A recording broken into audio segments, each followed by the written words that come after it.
आदाब दोस्तों, आज हम बात करेंगे इंडियन आर्मी की कैपेबिलिटी, सलाहियतों और उसमें जो फीचर्स हैं उनके मुतालिक। जो पहला फीचर है वो है, यानी पहला जो पहलू है वो है डाउन साइजिंग। गुज़िश्ता 3 सालों में इस आर्मी में रिक्रूटमेंट बंद है, यानी नई भर्तियाँ बंद हैं आर्मी में गुज़िश्ता 3 सालों से। और दूसरी तरफ जो सर्विस कर रहे थे उनमें से कई जो है ना अपनी सर्विस मियाद, अपना पीरियड पूरा करके घर जाते रहे हैं रिटायर होकर, और वो वैकेंसियाँ इन्होंने फिल नहीं की, वो वैकेंसियाँ खाली पड़ी हैं। तो इस तरह लगभग ये डाउन साइजिंग हो चुकी है 3 लाख के करीब। यानी पहले अगर आर्मी की कुल स्ट्रेंथ 12 लाख थी तो इस वक्त वो 9 लाख पे खड़ी है। यानी आर्मी को या हिंदुस्तानी सेना को छोटा कर दिया गया है। दूसरा पहलू है 4 साला भर्ती। इन्होंने एक नया तरीका निकाला है फ़ौज में 4 साल के लिए भर्ती करना जवानों को।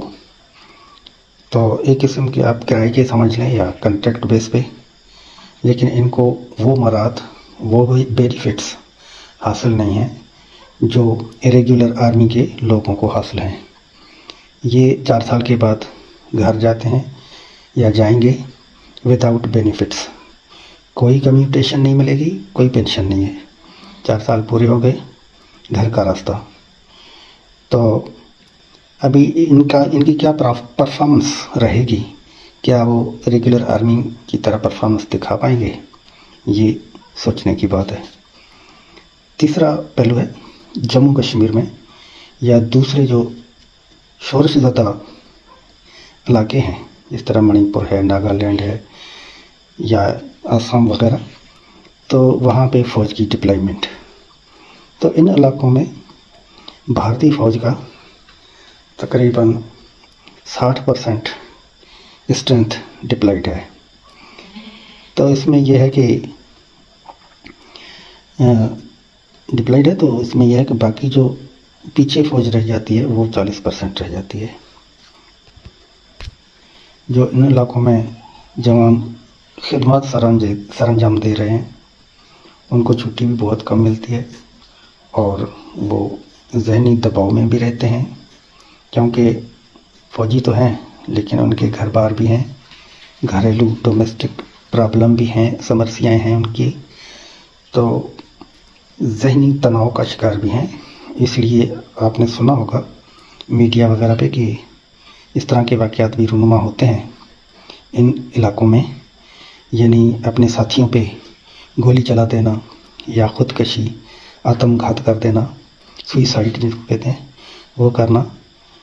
तो दूसरी बात यह है कि वहाँ पे प्रेशर ज़्यादा है उन लोगों पे, तो उस प्रेशर की वजह से काम भी ज़्यादा है। तो ओवरऑल वो ज़हनी तौर पर थके हुए हैं। वो इतने थके हुए हैं कि वो बस ज़िंदगी के दिन गुजार रहे हैं, यूँ कहिए मुख्तसरन। चौथा जो पहलू है वो है नाकिस खाना। खाने का मयार जो है स्टैंडर्ड भारतीय सेना में, उससे सेना खुश नहीं है, यानी जवान खुश नहीं है। इसका अंदाज़ा आप इस बात से लगा सकते हैं कि एक जवान ने ये जो है प्रधानमंत्री नरेंद्र भाई मोदी को शिकायती ख़त भी लिखा था और प्रधानमंत्री ने सिफारिश तो की थी अच्छा खाना देने की, लेकिन वसाइल भी हों, उस पर अमल दरामद होगा नहीं होगा ये कुछ कहना बहुत मुश्किल है। पांचवा जो पहलू है वो है थकावट और दबाव और तनाव। जैसे मैंने पहले अर्ज़ किया कि फ़ौज में भर्ती रोकने से जो स्ट्रेंथ गिर गई है उसे बाकी फ़ौज पे दबाव बढ़ गया है, यानी उनकी जगह भी दूसरों को काम करना पड़ रहा है। तो इससे क्या है, जो उनकी जो मेंटल हेल्थ है उस पे असर पड़ता है, और उस असर से आदमी ज़हनी तौर पे थक जाता है, तो पूरा जिस्म यानी पूरा शरीर एक किस्म की थकावट महसूस करता है। तो इससे क्या है, जो डीमोरलाइजेशन यानी मनोबल गिर जाता है। तो इनके साथ भी यही समस्या है। छठा पहलू या फीचर ये है कि जो ट्रांसपोर्ट व्हीकल्स हैं इनके पास, भारतीय सेना के पास, और इसके अलावा जो आर्टिलरी है, तोप, और जो टैंक्स हैं, गन्स हैं, और दूसरा जो जंगी साजो सामान है, वो बहुत खस्ता हालत में है। यानी इनके पास पूरा इक्विपमेंट बहुत पुराना है, और लगभग 60% जंगी साजो सामान तो क्लास 3 है, क्लास 3 दर्जे का है पूरा। या यूँ कहिए कि उनका जो स्टेटस है ऐसे साजो सामान का, वो ऑपरेशनल नहीं है। तो ये भी एक समस्या है। दोस्तों, ये आपको मैंने जो 6 पहलू बताए सेना के, 6 के 6 मनफी हैं, नेगेटिव हैं।